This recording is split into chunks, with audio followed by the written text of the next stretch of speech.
How's it going, everybody? Welcome to the latest episode of Schmoedown Central. Sorry for the delay. I've been very busy this weekend, so it's up a little bit later, but the episode is up nonetheless. And just before I get into this week's kind of breakdown and all that, next week is, of course, the Spectacular, and unfortunately, I will be going away on vacation on the 23rd, and I work on the 22nd. Of course, the Spectacular comes out on the 21st, so 6 hours probably of content that I gotta watch, digest, analyze, and then break down for you guys and edit as well. So it's a lot of work, and unfortunately I will likely not be able to get that up before I leave for my holiday for a little week and a bit over the Christmas break.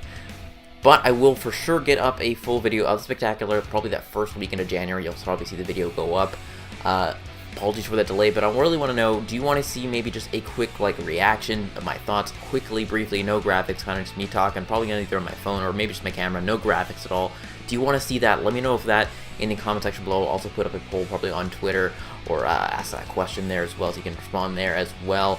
Let me know that, of course, before I get into this match. Just wanted to get that out to you guys, let you know that there will be something coming for the Spectacular. Just will be up probably a week and a bit later. But again, there will be something coming, at least down the line at some point. But do you want to know my quick thoughts, my quick, just brief reaction in a couple minutes or so, just my thoughts on the entire event as a whole? Let me know that, or of course, if you just want to say, hey, no, just wait for the full thing, I'll probably wait for the full thing as well. So let me know your thoughts, and I'll go from there. But let's get right into what happened this week on the Schmoedown. Of course, we had the play-in for the #1 contender match, and of course the finals as well for the singles tournaments. Let's get into it.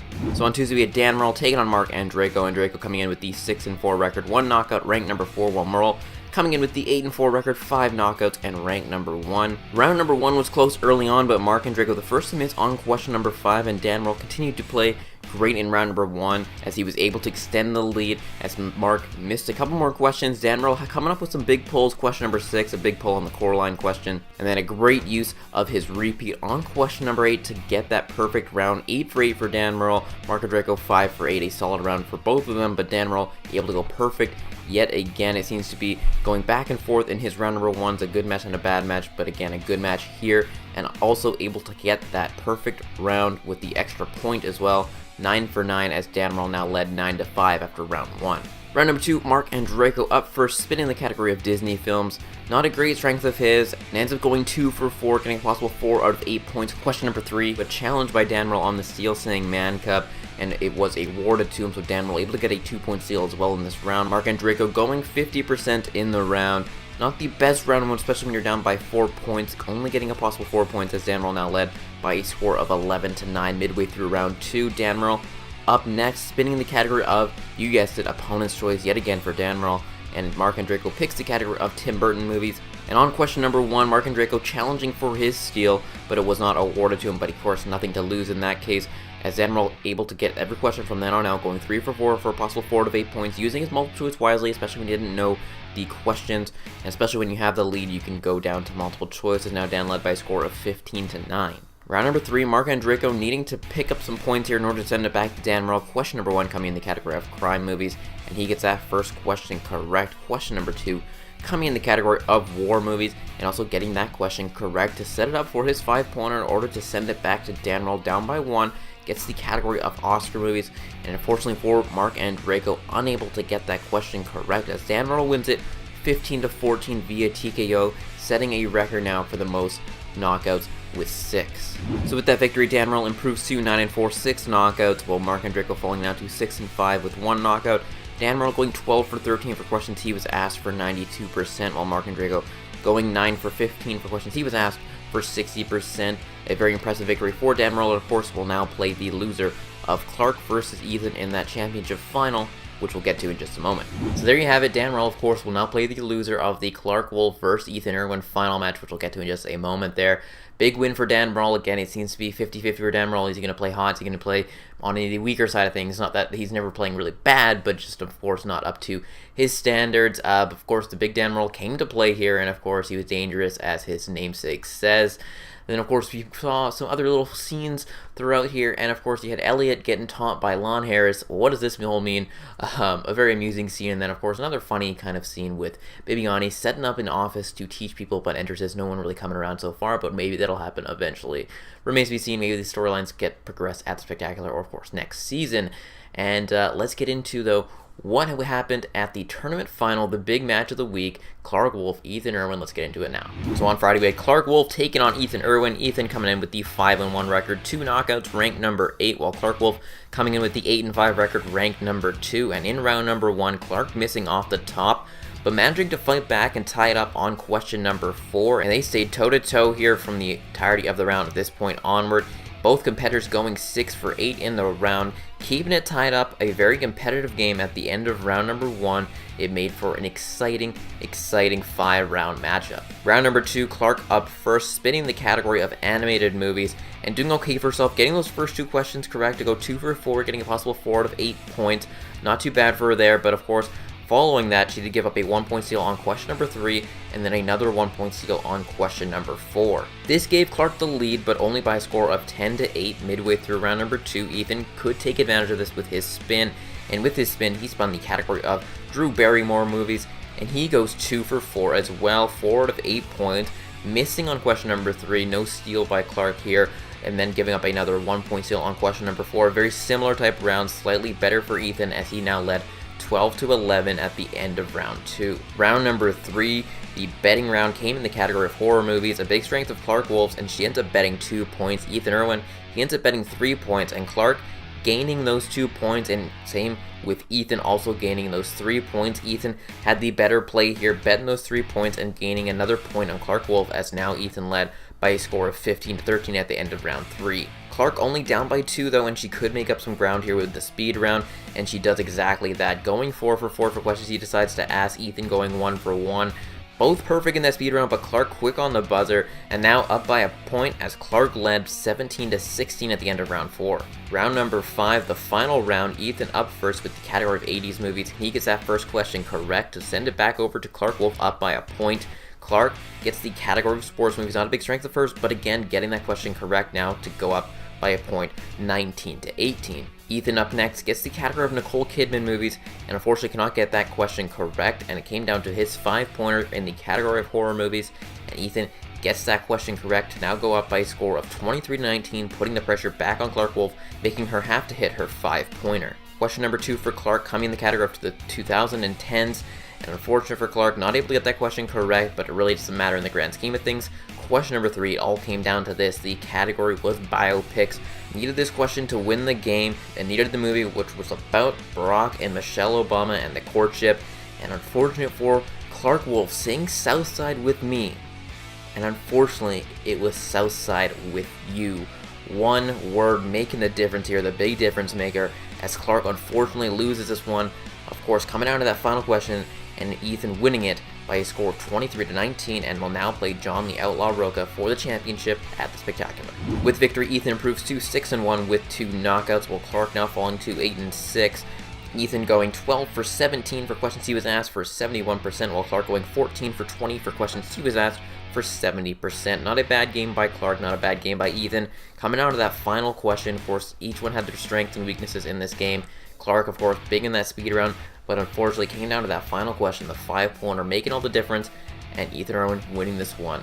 So there you have it. Ethan Erwin will now play John the Outlaw Rocha for the title at the Spectacular. Potential Rookie of the Year candidate, and now potential Player of the Year candidate Ethan Erwin could take the belt away from John the Outlaw Rocha, but that remains to be seen just as of yet. And of course, Marc Andreyko, though, could also be that Rookie of the Year candidate. Again, it remains to be seen. That's going to be a really highly contested matchup.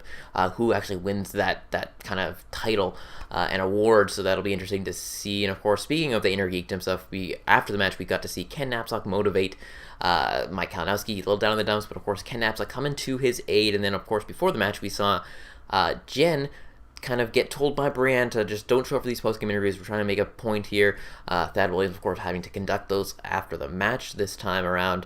So what exactly is going on there remains to be seen just as of yet. It should be a very interesting and very storyline-heavy Spectacular, which I'm very excited and interested to see what exactly goes down in that aspect of it. And of course, unfortunately for Clarke Wolfe, will now play, of course, Dan Murrell, though, for the number 1 contender matchup, and who will go up against the winner, of course, now of Ethan Erwin versus John Rocha, and of course that will also be in New York. So both of these winners, whoever wins these 2 matches, is going to be playing at the live event in New York, which is very, very exciting, and a good opportunity for some of these competitors. So you're either going to have Clarke Wolfe or Dan Murrell at the live event, or Ethan Erwin and John Rocha at the live event.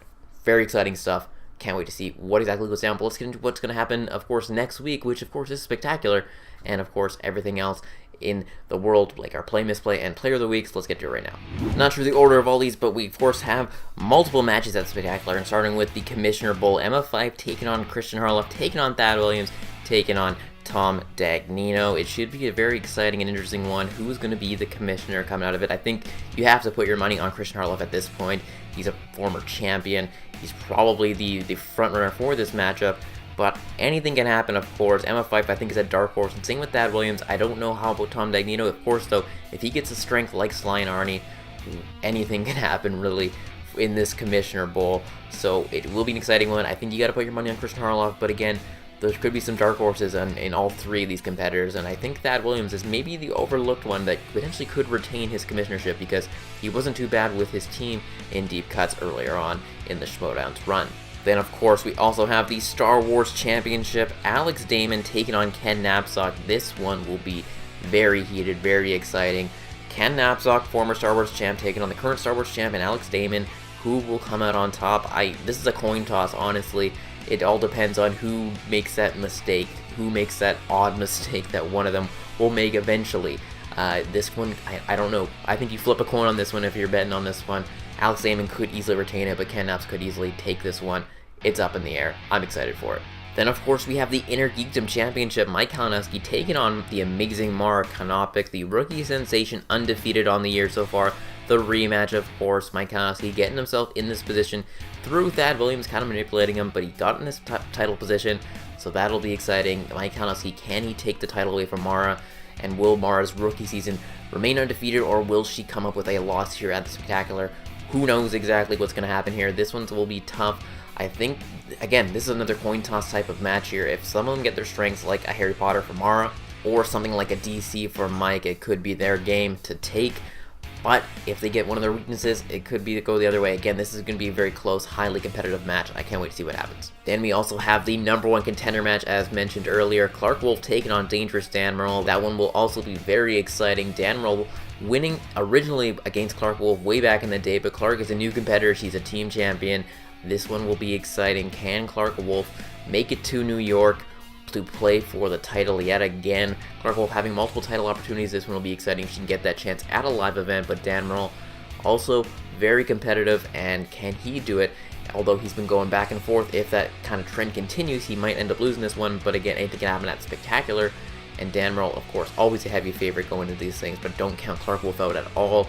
I would actually take Clarke Wolfe in this match. I have this feeling that she's kind of determined to get there, so we'll see what happens. And speaking of Clarke Wolfe, her and Rachel Cushing, the Shire Wolves, will be defending their titles against Who is the Boss, Ben Bateman, Mark Riley. That, again, will be very interesting to see. Ben Bateman coming off a very hot season, and Mark Riley playing well with Ben Bateman as part of Who's the Boss here. This one will be interesting. Can the Shire Wolves defend their titles against this team? Of course, two former partners in Clarke Wolfe and Mark Riley going up against one another. Will they have what it takes to take the titles away from the Shire Wolves? The Shire Wolves, one of the best teams we've ever seen here. Again, they will be a very hot team to beat here. So can Who's the Boss be the ones to do it?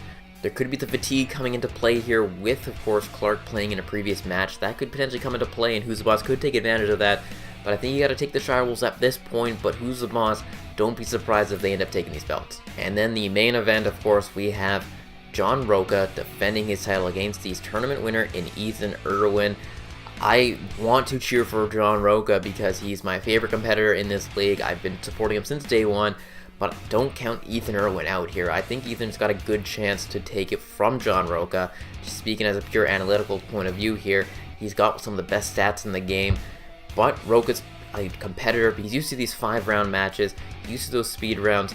That might be the edge, though, for John Rocha to maybe get over Ethan Erwin, but Ethan Erwin playing hot. He rarely plays bad, and when he does, it's in a highly competitive match, and it's the only loss he's ever gotten. So anything can happen. Ethan Erwin, he could easily take this one, but John Rocha could easily retain. It's, again, a lot of these matches are just coin toss type matches. But as for our play of the week, that's going to be Dan Murrell's round number 1. Going 9 for 9 in round number 1, the perfect round yet again for Dan Murrell. A very impressive feat, and it kind of, again, set him up to take that victory from Marc Andreyko, a highly skilled competitor, but nothing could match that 9 for 9 in round number 1. Perfect in the round. If he can carry that perfect round over into this new #1 contender match, then of course he will be seeing the live event in New York very shortly. But either way, an impressive round, 9 for 9 in round #1. It's a tough task to do, and Dan Murrell does it yet again. As for our misplay of the week, you probably guessed it, it's going to be Clarke Wolfe's question number 3 in round number 5. The 5-pointer saying Southside with me as opposed to Southside with you. Shocking everyone, including myself. My jaw was dropped. I couldn't believe it. I thought she had it at this point. I was like, yes, that is the actual movie that it was. I couldn't think of it, but when she said it, I was like, yeah, that's it. Unfortunate misstep for her there. One word off from getting to that title shot. But again, she does have another opportunity to take it on, of course, our Play of the Week person in Dan Murrell. But it remains to be seen just yet. It'll be a competitive match. But again, just unfortunate for Clarke, unable to get to that final just yet at the Spectacular by missing on one word. Tough go for her there. But as for our Player of the Week, that's going to be Ethan Erwin winning the singles tournament. I could win with Dan Murrell. He had the better stats, but Ethan Erwin, he managed to get to this tournament final in this 5-round matchup, and of course win it and advance to take on Rocha at the Spectacular. That's why he's our Player of the Week. Again, couldn't win with Dan Murrell here, but I think winning that tournament, winning all those matches in a row, kind of counts for something, and that's why he's our Player of the Week. Winning that 5-round match, beating Clarke Wolfe, one of the best we've ever seen here, and advancing. Good on Ethan Erwin. Good, best of luck to him in those finals. It'll be a tough task for him to take on Rocha there, but best of luck to Ethan Erwin. An impressive victory, impressive win, and that's why he's our Player of the Week. So that does it for this episode of Schmoedown Central. Be sure to like, comment, of course subscribe for more videos each and every week.